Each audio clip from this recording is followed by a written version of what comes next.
Well, good morning, everyone. Thank you for coming today. I'm State Representative Dan Ugaste, 65th District, representing parts of Kane and DuPage County. This is Representative Joe Sosnowski from the 69th District. Here to talk to you today about two things that actually intertwine, education and the budget. And we'll explain how they intertwine and why we believe we need to do something about both.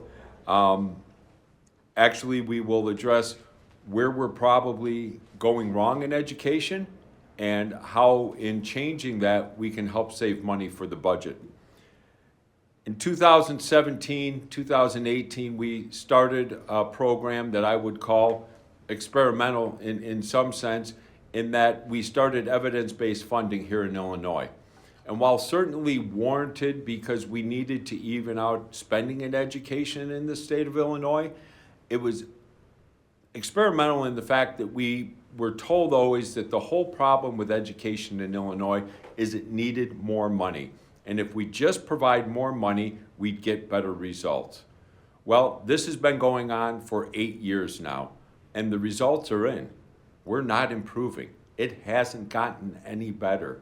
In fact, we have states still spending less than us that are starting to improve we haven't improved, and they're improving at a pretty good clip. So we need to start rethinking this and taking a look at it.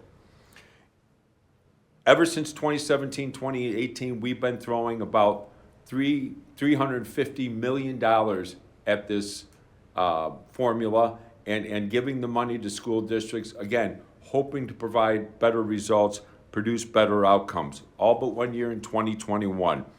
And we continue to spend more money for declining results. All in, it's almost $8.5 billion. And that's despite declining enrollment.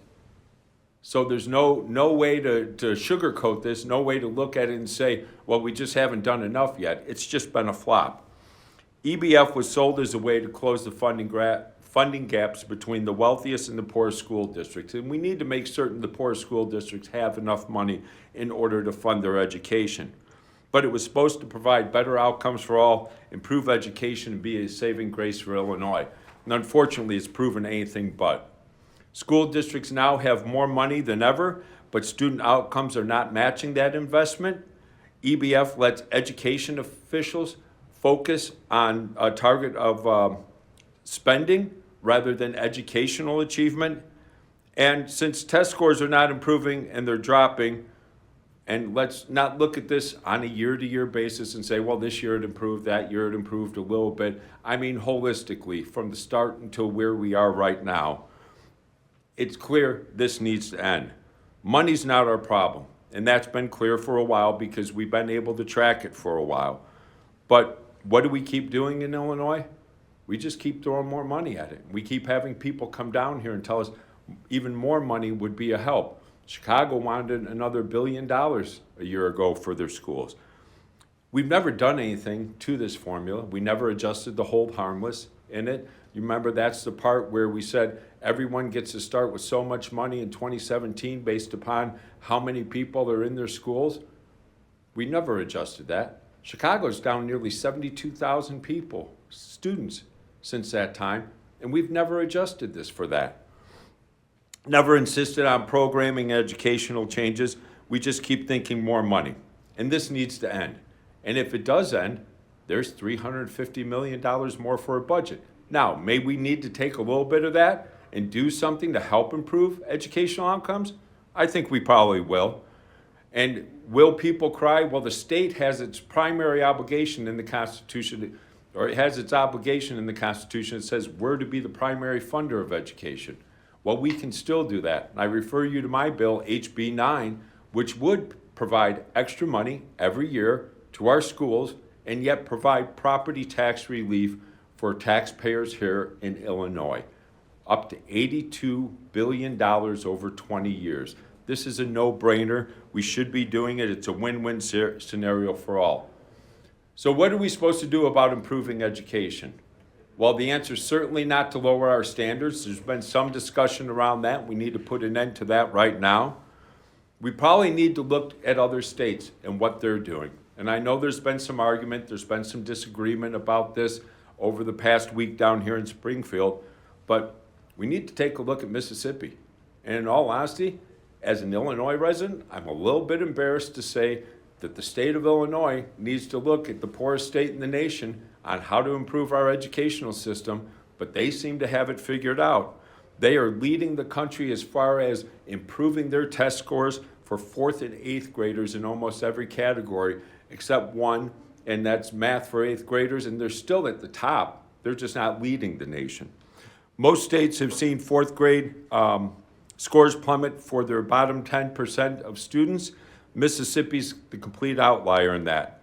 Mississippi enacted a literacy-based promotion act, which was funded by the State Department of Education to hire, train, and deploy literacy coaches to about 50 of the lowest performing school districts. It also required schools to administer universal screenings to identify students with reading deficiencies early on in order to communicate those results to parents, as well as it required students to be held back when they were not meeting grade threshold requirements. Sounds pretty straightforward, pretty simple. Ed Week reported that Mississippi spent $15 million per year in order to support this literacy work. Now, we're a bigger state. We have more students. We're about 4 times the size of Mississippi, so that equates to $60 million. If we take that out of the $350 we're putting in the EBF, we still have $290 million left to address our budget situation here in Illinois, and that's important. It's important for both education, because hopefully if we do a program like this, it will provide better outcomes the way it has in Mississippi, and we can start working towards lowering taxes, hopefully, and providing better opportunities in Illinois instead of looking to new revenue streams to fill our budget gaps that we currently have. Mississippi schools also are required to notify parents when their child is off track and to craft individual reading plans for them. And the threat of retention, accountability has worked. It's probably been both from the parents as well as the kids. What kid wants to think they might be held back and not advance with all their friends within their grade? What parent wants their kid to have to go through school too long? Nobody does. Accountability in every system is always a good thing. And those who were retained generally had better long-term outcomes. According to the nation's report card, Illinois only has 30% of its 4th graders reading at a grade level. 38% of 4th graders were at math level, 33% of 8th graders at reading level, and 32% at math level. Again, we need to do something. We have schools where no one is reading at grade level. Chicago Public Schools really need some reform. We have schools built for 800 or more students and maybe 50 to 100 kids attending them. We could be saving money. We could be providing better outcomes. We need to tailor programs to help these kids. Ladies and gentlemen, the time's now to end our ways of the past. These are not solutions by just throwing more money at these situations and saying we're going to fix the problem by doing this, or at least we're trying. We need to provide better education and better opportunities for our children. It's time to investigate new ways of reforming education and make sure we ask the public to pay only as much as they absolutely need to in order to provide quality education for their kids.